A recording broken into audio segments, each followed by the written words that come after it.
లైఫ్లో ఏదన్నా కావాలి అనుకుంటే వెయిట్ చేయాలి, లేదా లాక్కోవాలి. నాకు తెలిసి ఏదైనా కావాలి అనుకుంటే వెయిట్ చేయాలి లేదా లాక్కోవాలి. అంతేగాని ఏడుస్తూ కూర్చుంటే మేకప్ సరిగిపోదు గానీ పనులు మాత్రం అవో.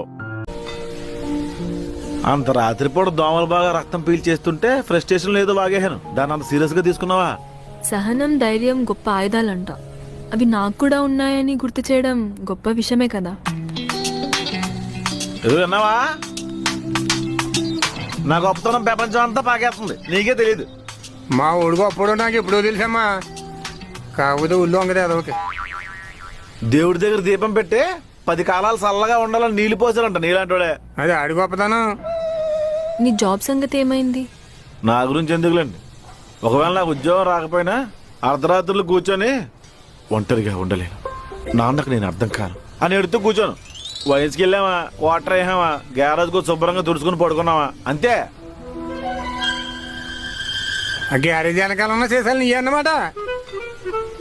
తాగుబోతు కూడా ఏమిట్రా గాడిది కొడక. నాయనా అది మందు విషయం ఇడిసే. ఛీ, ఈ రోజు నుంచి నువ్వు అసలు నా కొడుకువే కాదురా. అలాగే మావయ్య. ఎక్సకాల నోటి విరిగిపోతావని. పోనీలేండి మామయ్య, ఇప్పుడు కాకపోతే ఇంకెప్పుడు ఎంజాయ్ చేస్తాడు? విన్నావా? మా ఊళ్ళో బొక్కలు తెత్తికట్టు కొడుకు ఆడేలాగే తాగి తాగి చచ్చాడు. ఆడు కరెంట్ షాక్ కొట్టి కదా పోయాడు. అన్నీ నీకే తెలిసింది మరి. తెలుసును డాడీ, తెలుసును బప్పో.